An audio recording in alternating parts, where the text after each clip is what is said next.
Pasag. Doon kami galing sa baba na yun.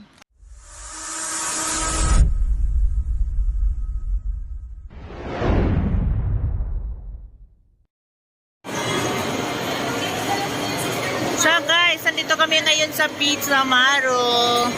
Ayan, magpipizza daw kami. Ayan, mga sister ko nandoon. So, treat yata. Ito ni Sister Baby. Ayan. So, first time ko dito. Ewan ko lang sa kanya kung na-try na. O, favorite daw niya. Usog ka doon. Ito yung magtitreat ngayon, no? Oh, siya. Yung isa naming friend, oh. Ayan. So, waiting area pa tayo. Namin ni sister. Correct. Bakit naman? Meron kami ano.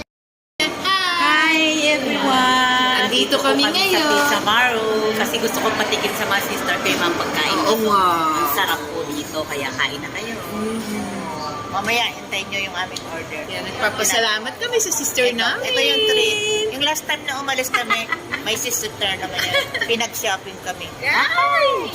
Ngayon naman, ito si sister. Sabi nga ni Kanuel, kakain, sigurado ba kayo? So, yun, nandito na po yung order namin, guys. Tingnan nyo naman, oh. Grabe naman. Tingnan nyo naman ang serving nila. Ang dami. Grabe. Kaya ko bang ubusin itong rice na to? Kakayanin mo yan, sister. Kaya mo yan. Ayan, oh. Sapat na gutom. Ayan, oh.